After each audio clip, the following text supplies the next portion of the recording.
Hi everyone, and welcome to my Double Swing Barb guide for Season 4. Double Swing is probably my favorite Barb build out there. I've played it a lot in Season 2 and Season 3. What you see here right now, for example, is the season start race from Season 3, where I was actually trying for World First on this, and I hit level 100 with this in just under 17 hours. In Season 4, experience has been buffed, this build has been buffed, and I actually expect something like around 10 hours or so to be quite possible to hit level 100 with this build. Unfortunately, I don't have the PDR footage right now with the Dust Devils actually being part of the mix, but the setup is plus minus still very similar compared to what it was. There are just now Dust Devils flying around everywhere and also helping you out with AoE clear. So I have prepared a fully min-maxed planner for you guys for Season 4. After playing this a bit on the PTR and again, as I mentioned, a lot in the past. So this is definitely looking like one of the top builds out there for the Barbs. There are still some other builds out there on the Barb that are also really good. In particular, Bash is looking pretty juicy.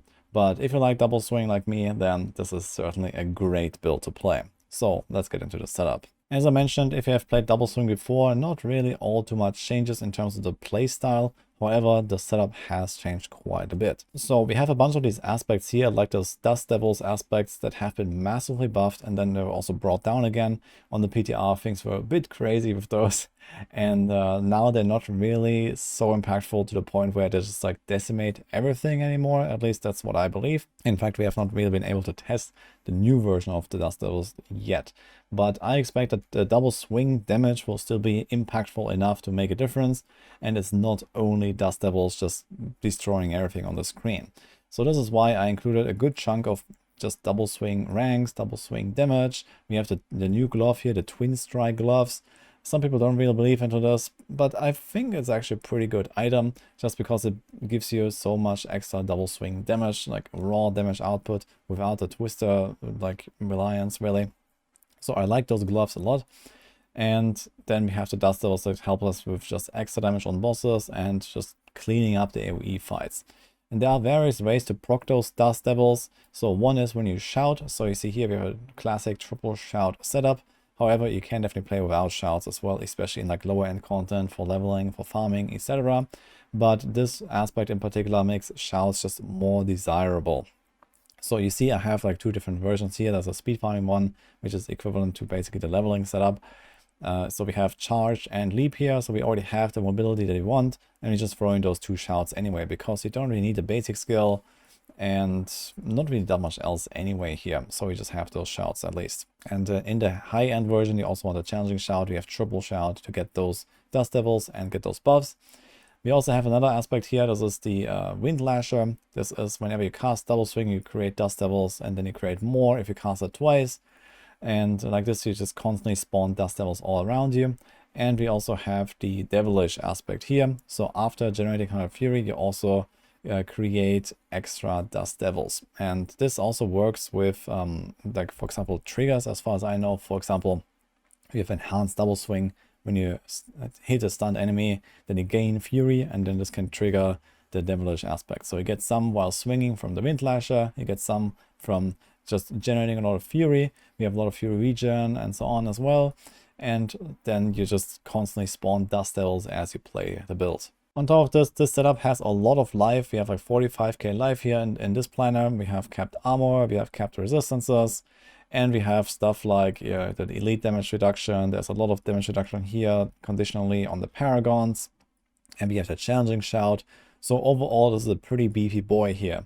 And as a Barb, I would not really expect to die very much. Even, playing a melee build and going very high in the pit, I think it will be just fine. Also, as opposed to most other builds in the game, you actually run a unique weapon in this build. Marmeladni's Magnum Opus remains a powerhouse of an item. This thing gives you extra damage depending on how much maximum fury you have, and you can stack a lot of it. So you can masterwork or potentially even get a greater affix as well on this maximum fury roll here. You can do similar on the helm, for example. And together with some Paragon nodes, you can hit a lot of fury. You have 264 maximum fury in the setup, giving you roughly a double damage bonus basically from this Remonotony's effect. So this is really powerful, and as far as I know, this also applies to the Dust Devils as long as you hold this sword in hand. Since you are double swinging with your Remonotony's anyway, you will spawn those Dust Devils while holding it, and they will also inherit this damage modifier. Good thing about double swing is also it's very easy to keep up your berserking because we have Furious double swing. So you just need to be berserking at some point and start swinging, and you will just kind of perpetuate it. It will just go forever as long as you don't stop attacking, you know, for a long time.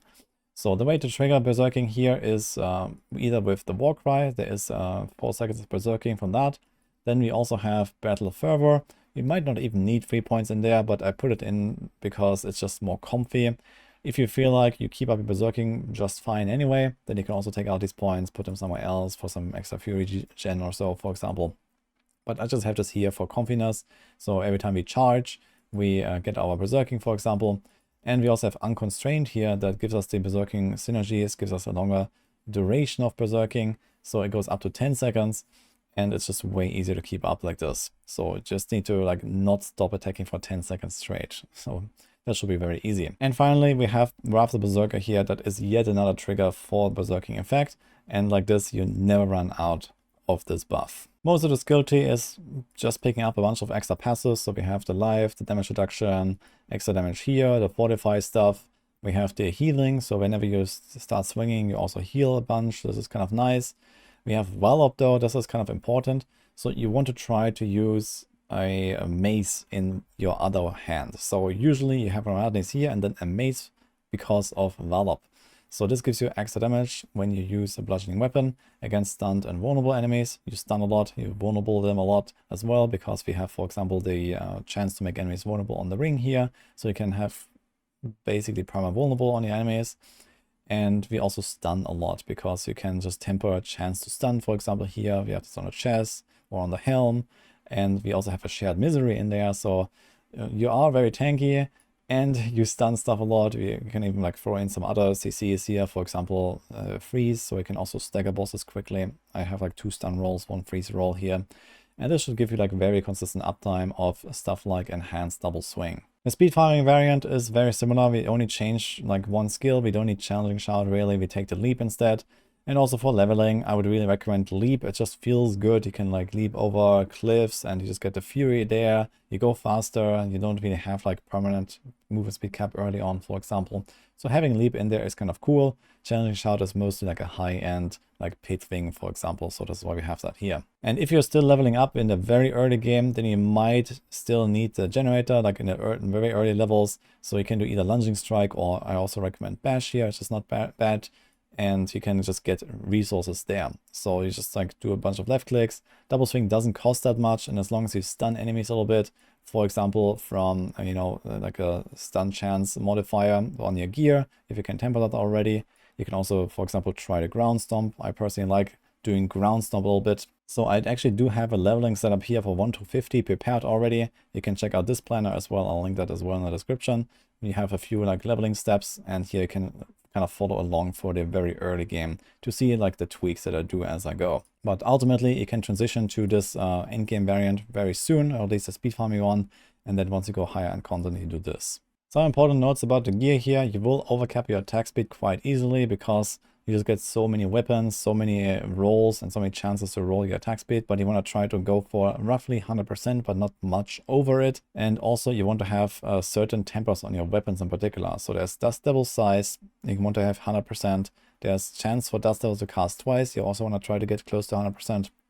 And then depending on how that goes with the Dust Devil chance to cast twice, you can put another one here on the weapon, or you go for double swing size. I kind of like the double swing size because it just gives you more coverage, more AoE, you have more opportunities to hit stuff, so this feels pretty good. Also a note about charge: you can still reset your charge cooldown to effectively 0, at least in AoE combat, quite easily. If you have a bunch of extra charge ranks, as you can see here, we have a lot of ranks in charge because you can put it on the boots, for example. This lowers the cooldown and also increases the base damage of this effect. And then you have the power charge that gives it -6 seconds if you hit 3 enemies, or like 2 seconds per enemy basically. Most of the time it's quite easy to hit 3 enemies because you can have the ancestral charge aspect here. You summon those 4 ancients, they charge with you. They also count for hitting enemies, so it's very easy to get this effect. And they also pull everything along with you. So charge is kind of your ability to either just destroy like small enemies in the early game or even in the pit. And otherwise, if you have very tanky enemies, you can kind of pull them with you, pull them into a corner with you or something, and then just like swing with double swing, and you're just hitting everything at the same time by stacking them up with charge first. So this makes you extremely mobile together with the movement speed cap, because you can just charge all the time, and then whenever something lives, you swing away a little bit at them and you shout to spawn your dust devils, and there you go. One thing to note here is there is a cap on dust devils. You can only spawn 15 at the same time. So in that case, if you do like triple shout action and you spawn like a bunch of dust devils from all of your shouts at once while also swinging, you might actually overcap on dust devils. So maybe you want to try to delay 1 or 2 shouts for like a second or so. And finally, let's go over the Paragon board a little bit. So we have a 6 board setup here and a bunch of legendary nodes that are pretty impactful as well. So one important legendary node that we have at the start is the Blood Rage. This gives you extra damage multiplier based on your damage while berserking bonus.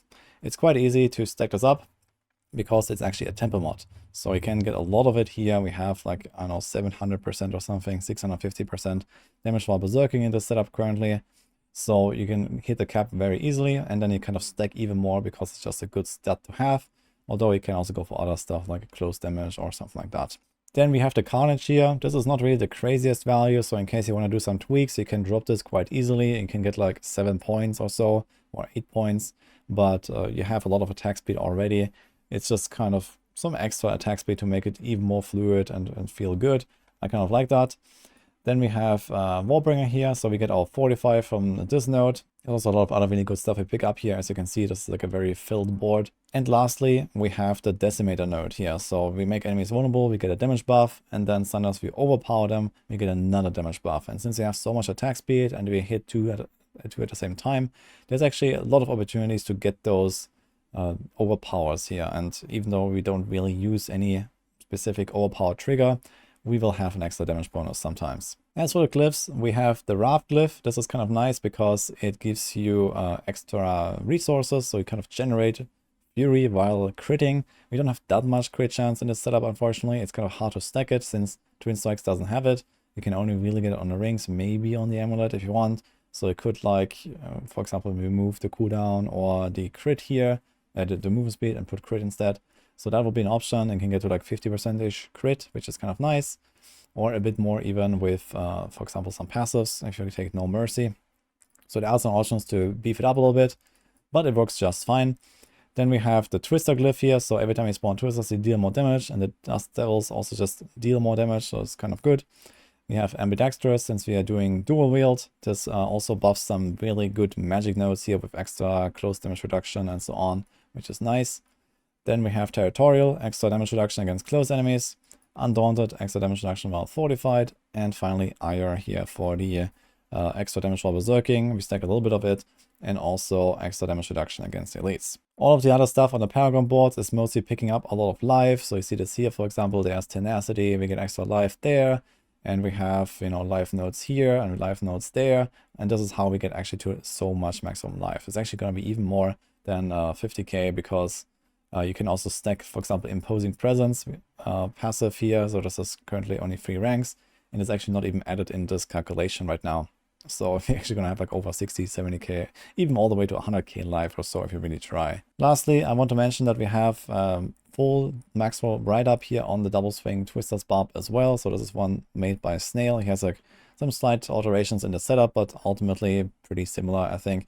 So you can also go check that out if you prefer the written version here and see what he made. All in all, I'm really looking forward to playing some Double Swing Twister Barb again myself. I had a lot of fun with this in the past. And as I mentioned, it's just like so fluid. You can jump around, you can charge around, the Dust Devils fly around. It just feels good to play this. So hope you enjoyed this guide. I wish you good luck in Season 4 and see you guys next time.